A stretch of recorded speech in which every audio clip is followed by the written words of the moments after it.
Então, falando aí do ato administrativo. Então, o que é o ato administrativo? Ele é a declaração do Estado ou de quem o represente, delegatário, é a exteriorização da vontade da administração.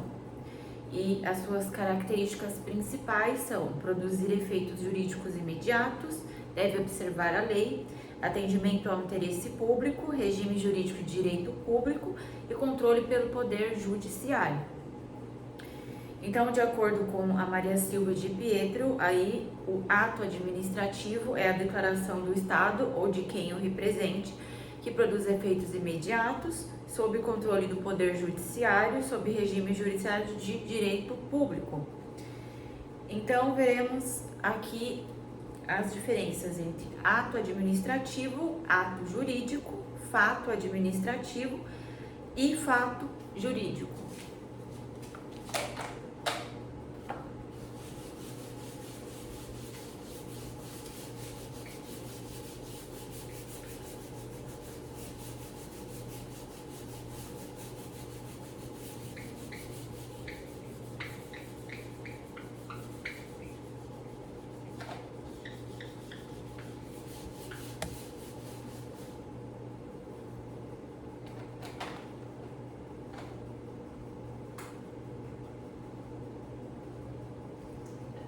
Então, ato administrativo, ato jurídico, fato administrativo e fato jurídico. Então, o ato administrativo ele é uma manifestação unilateral de vontade humana com o objetivo de produzir alguma alteração no mundo jurídico. Então, manifestação unilateral de vontade humana com objetivo de produzir alguma alteração no mundo jurídico. Agora, o ato jurídico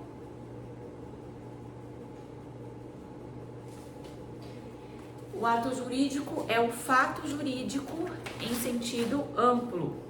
Seria qualquer acontecimento que produz alteração no mundo jurídico ou outra espécie de fato jurídico em sentido amplo. Ele é o fato jurídico em sentido estrito. Por exemplo, um acontecimento que não depende da vontade humana e que produz efeitos jurídicos. Exemplo, nascimento de uma pessoa, catástrofe natural que produz a destruição de um bem, etc. Então, ele é qualquer acontecimento que produza alteração no mundo jurídico, outra espécie de fato jurídico em sentido amplo e o fato em sentido estrito. Por exemplo, são acontecimentos que não dependem da vontade humana. Exemplo, nascimento e catástrofe natural.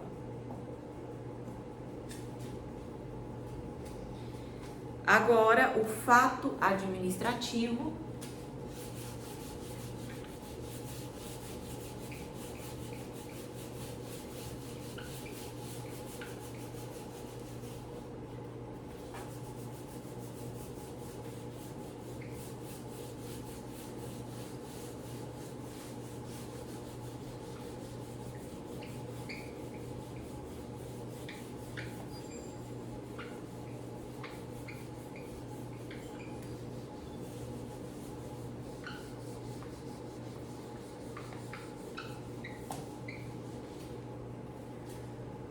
o fato administrativo é o fato jurídico que produz efeitos sobre a administração pública.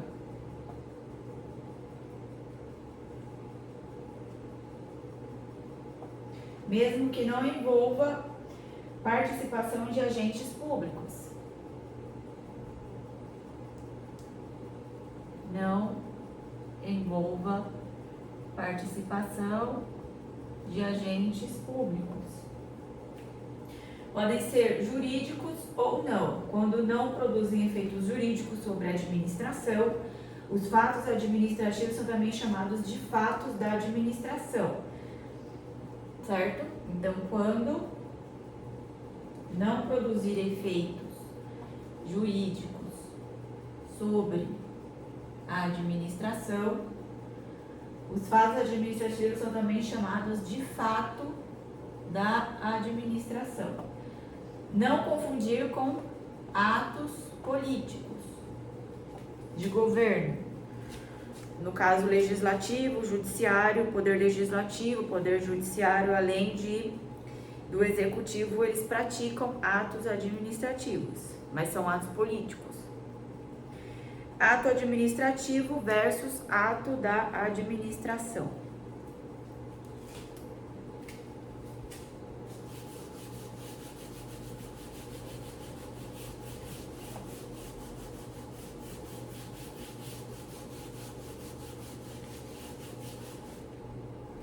Então, ato administrativo e ato da administração.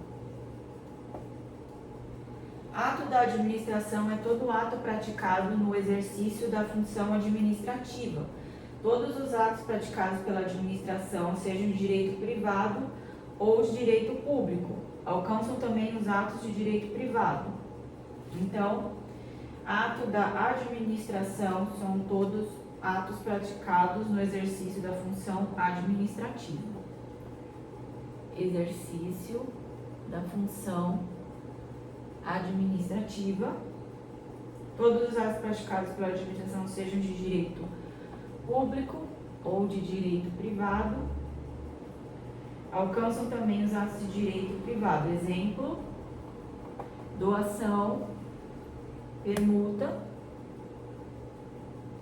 Atos da administração que não contêm manifestação de vontade, que são mera execução de determinações administrativas, é uma espécie de ato da administração. Então, também atos que não contenham manifestação de vontade são mera execução de determinações administrativas, é uma espécie de ato administrativo. Então, os atributos agora dos atos administrativos. Quais são os seus atributos?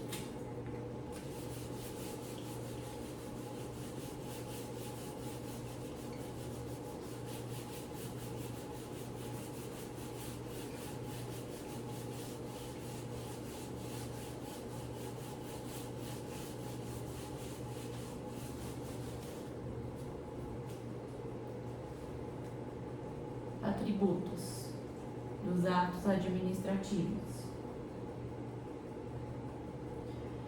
são a presunção de legitimidade,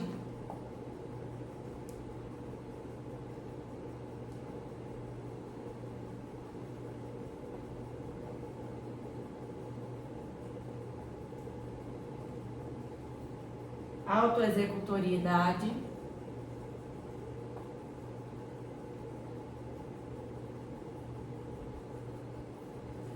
tipicidade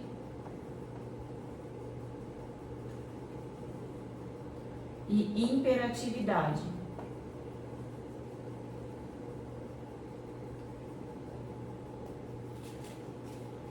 Então, esses são os atributos.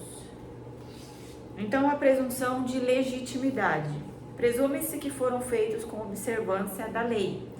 ainda que eivados de vícios ou defeitos aparentes, até eventual anulação pela administração ou poder judiciário. Admite prova em contrário, que deve demonstrar eventuais vícios é o administrado, o ônus da prova em favor da administração. E ainda a presunção de veracidade, impondo que devem ser considerados verdadeiros os fatos declarados pela administração presente em todos os atos administrativos. Então, é a presunção aí de legitimidade dos atos. Impõe-se que eles são verdadeiros, pressupõe-se. E a autoexecutoriedade significa que os atos podem ser executados pela própria administração sem a necessidade de autorização do Poder Judiciário. E a segunda característica, a exigibilidade e executoriedade, né? A autoexecutoriedade é a obrigação que o administrado tem de cumprir o ato, é uma coação indireta. Executoriedade é a possibilidade de a própria administração, aqui, executoriedade é a possibilidade da própria administração praticar o ato ou utilizando de meios diretos de coerção, compelir direta e materialmente o administrado a praticá-lo. Não impede o controle judicial do ato administrativo, apenas dispensa a autorização prévia do Poder Judiciário. E a executoriedade, ela está presente em apenas parcela dos atos administrativos. Exemplo, cobrança de multa não é autoexecutório, havendo a necessidade de ajuizamento de ação judicial por parte da administração, no caso o administrado não pague. E a tipicidade decorre do princípio da legalidade, impedindo que a administração pratique atos sem previsão legal ou totalmente discricionários, já que a lei define os limites em que a discricionalidade poderá ser exercida. Para cada finalidade que a administração deseja alcançar, existe um ato definido em lei, praticamente todos os atos. E a imperatividade, o ato ele deve ser observado pelo administrado, independente da sua vontade, concordância, né? São impostos de forma unilateral por parte da administração, né? No caso aí é a coercibilidade das obrigações. Apenas parcela dos atos administrativos também, atos que impõem obrigações ou restrições tem essa característica aí da imperatividade. E os elementos dos atos administrativos. Então, quais seriam os elementos?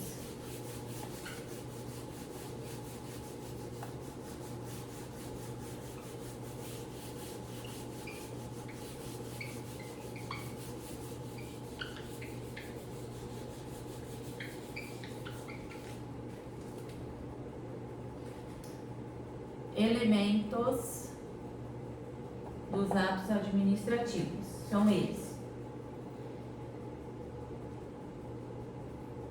essenciais,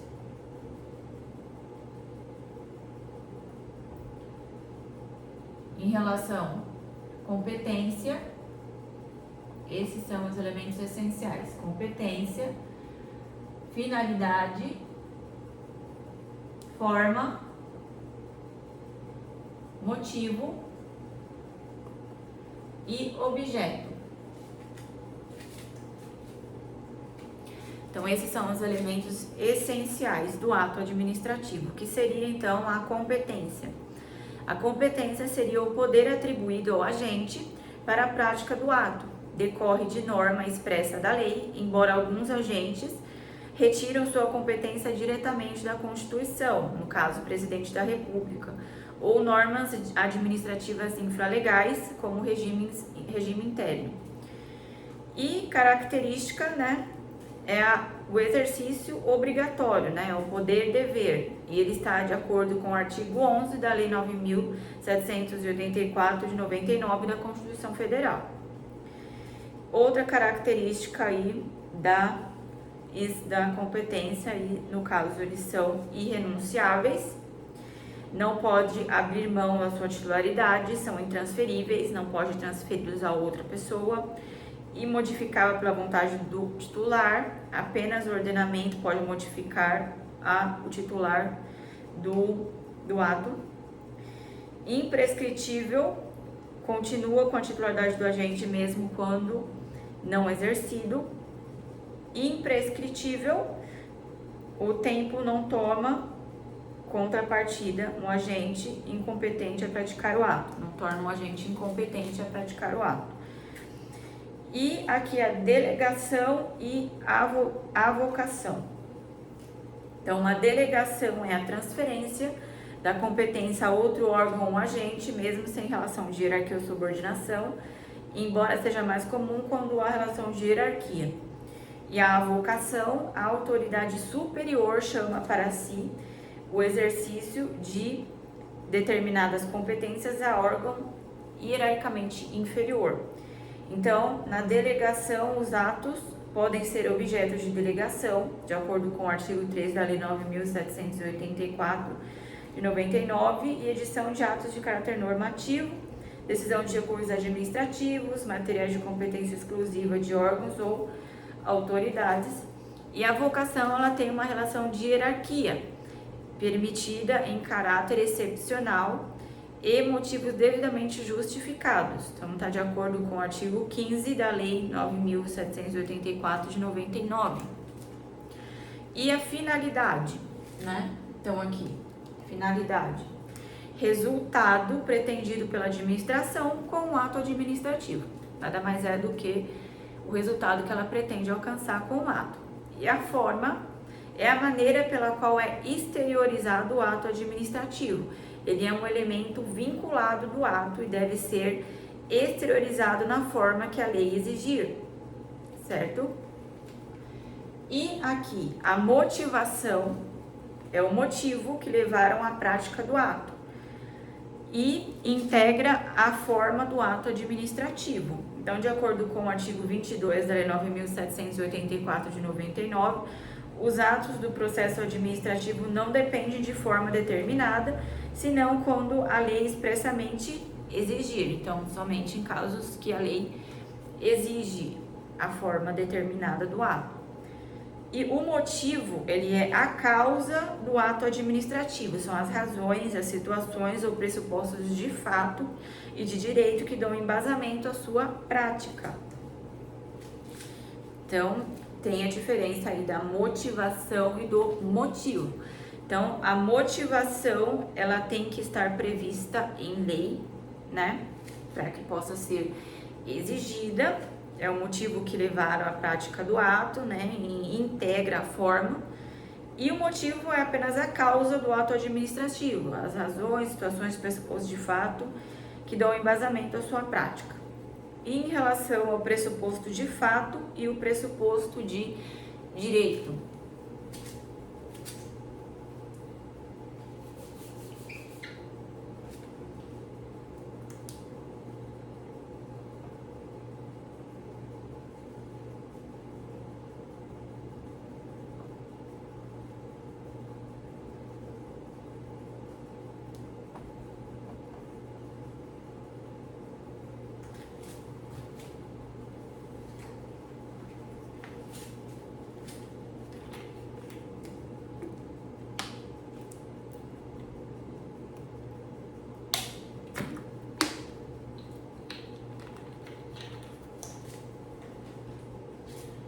Então, aqui, o pressuposto de fato são as circunstâncias, os acontecimentos no mundo real que levam a administração a praticar o ato.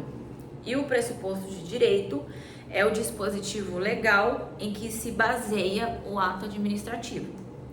Então, de fato, são os acontecimentos no mundo real que levam à prática do ato, e o pressuposto de direito é o dispositivo legal em que se baseia o ato. E as diferenças entre o motivo e a motivação. Vamos tinha falado anteriormente.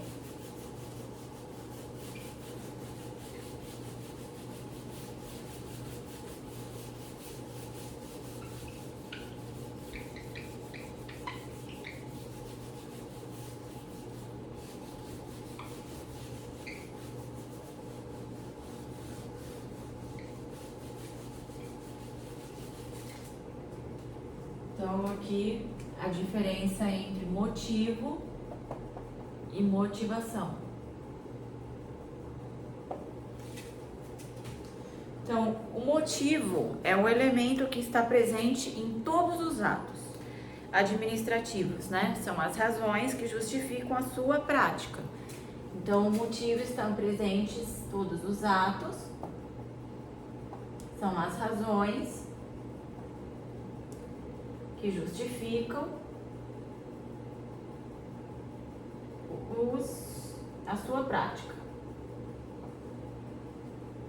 E a motivação é a exposição exteriorizada do motivo, sendo parte integrante da forma do ato administrativo.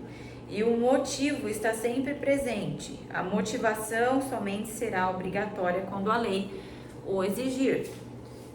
Então, a motivação é a exposição exteriorizada. Pode ser, no caso, digitalizada, escrita, sendo parte integrante da forma do ato administrativo. Então, aqui, o motivo ele está sempre presente no ato e a motivação ela será obrigatória quando a lei exigir.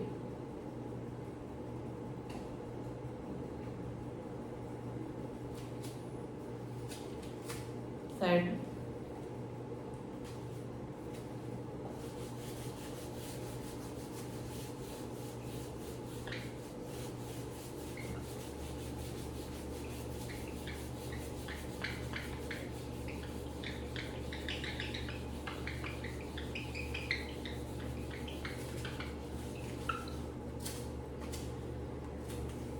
E, de acordo com o artigo 50 da Lei 9.784 de 99, os atos que devem sempre ser motivados são os que apresentam as seguintes características: quando ninguém limite ou afetem direitos ou interesses, neguem, limitem ou afetem direitos ou interesses, eles devem ser motivados.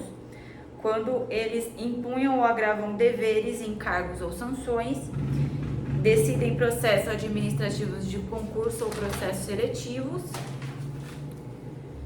dispensem ou declarem a inexigibilidade de processo licitatório, decidam recursos administrativos de reexame ou de ofício, deixem de aplicar jurisprudência formada sobre a questão ou discrepem de pareceres, laudos, propostos e relatórios oficiais, e importa a anulação, revogação, supervisão ou convalidação do ato administrativo.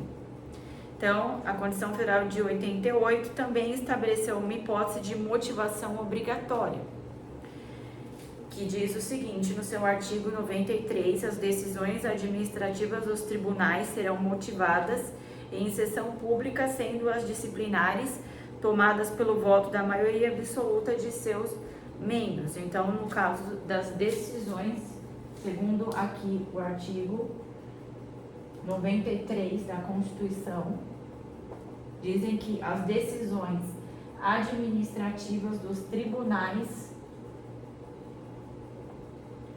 serão motivadas e em sessão pública, sendo as disciplinares tomadas pelo voto da maioria absoluta de seus membros.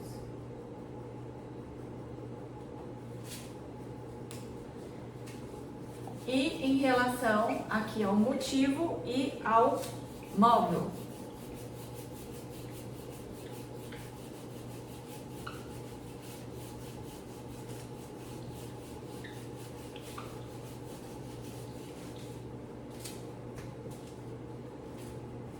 motivo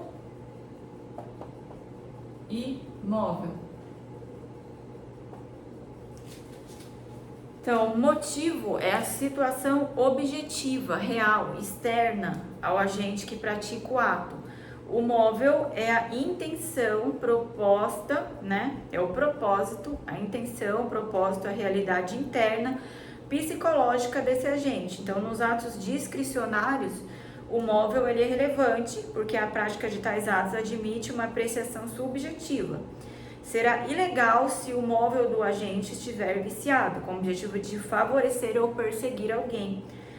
Por exemplo, os comportamentos, os completamente vinculados, né, o exame do móvel é irrelevante, não permitindo subjetividade do agente.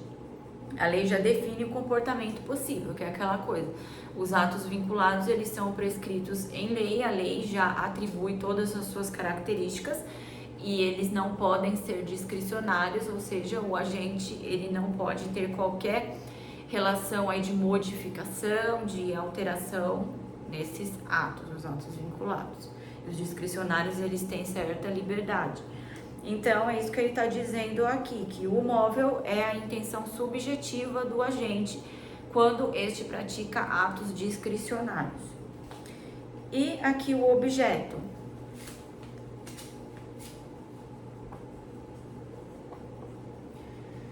O objeto, ele é o conteúdo do ato administrativo, é o seu resultado prático, seu efeito jurídico imediato.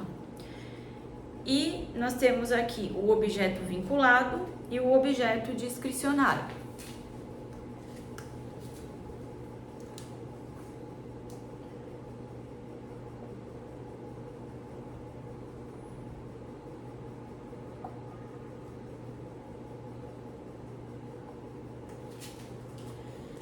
Então, nos atos vinculados, o objeto ele deve ser exatamente aquele que a lei estabeleceu. Esse é o objeto vinculado. Já nos atos discricionários, o objeto pode ser escolhido pelo agente público, dentre os autorizados pela lei, mediante os critérios de conveniência e oportunidade. Objeto e finalidade.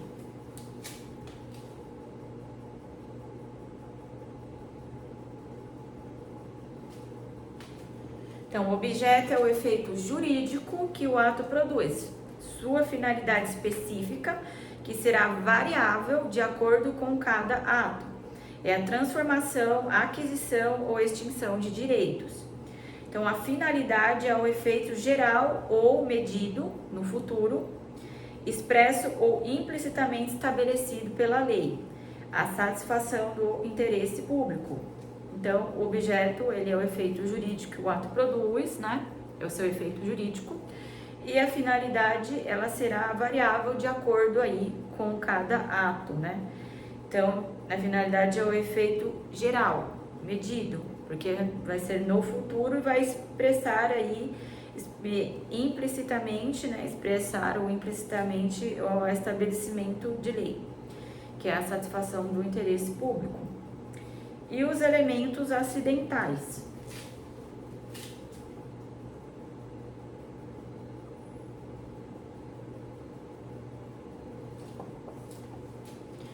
Os elementos acidentais são elementos acessórios do ato administrativo, não são essenciais do ato.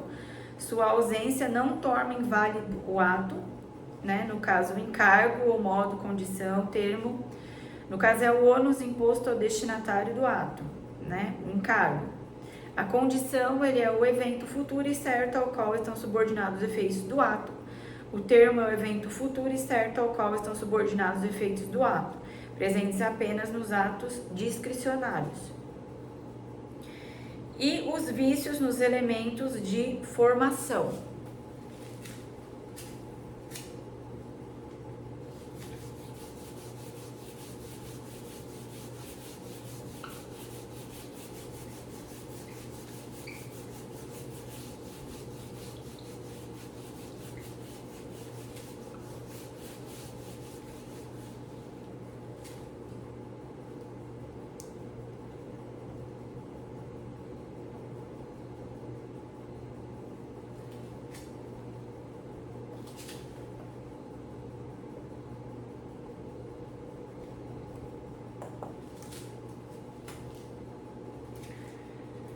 Então, existe o vício de competência,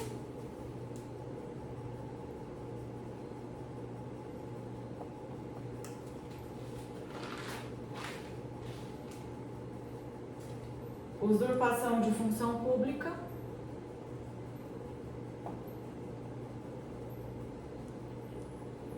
função de fato, vício de finalidade,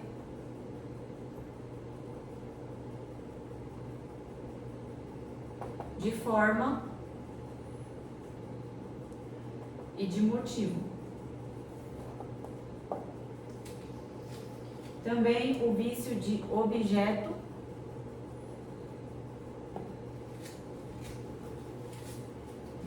então aqui, no caso, vício de competência. No caso, a competência é o vício de excesso de poder. Então, o que seria o excesso de poder? Quando o agente ele excede os limites da sua competência para praticar determinado ato. Por exemplo, a demissão de servidor aplicado por ministro de Estado, quando a lei lhe permite apenas aplicar a penalidade, né, de suspensão, devendo a demissão ser aplicada pelo presidente da República. Então, é um vício aí de competência, ele excede aí os limites da sua competência. E nem sempre o ato deve obrigatoriamente ser anulado, uma vez que o vício de competência ele admite convalidação, né, que é tornar o ato válido, exceto na hipótese de competência exclusiva ou de competência em razão de matéria, não pode ser convalidado. E no caso aqui da usurpação de função pública, o apoderamento, né, da atribuição do agente público por parte de alguém que não seja investido no cargo. A função de fato é quando o agente ele foi investido no cargo, mas há alguma ilegalidade em sua investidura ou, no caso, o impedimento legal. O efeito do ato são considerados válidos em razão da teoria da aparência. O vício de finalidade, né?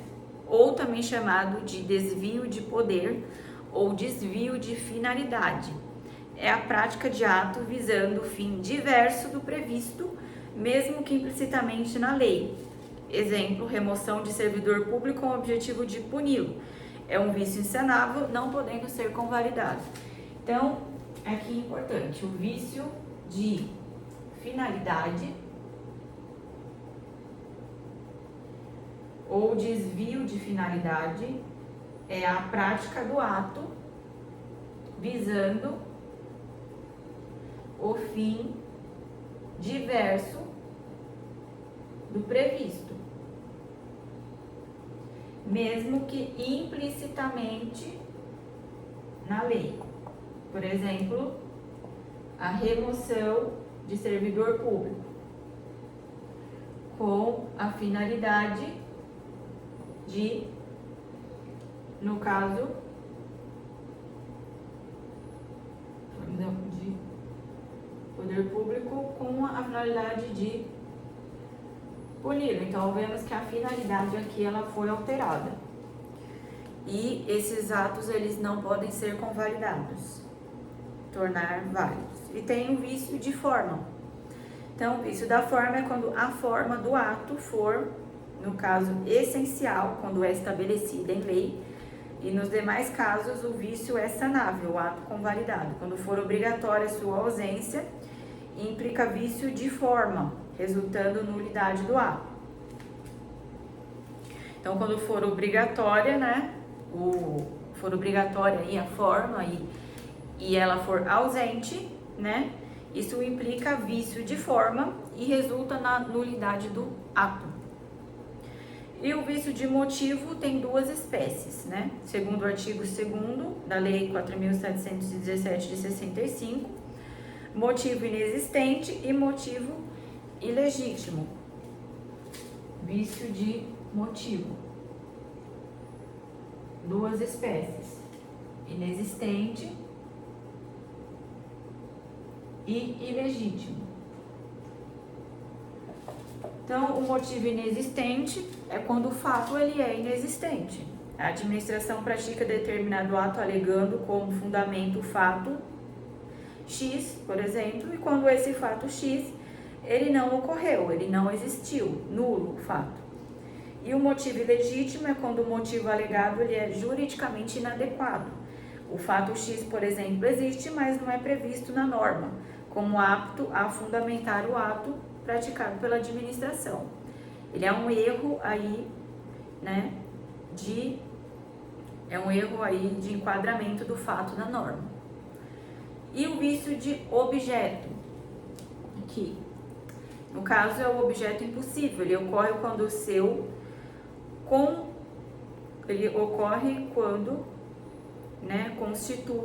constituído não é realizável, quando o seu conteúdo, no caso, não é realizável factual ou juridicamente.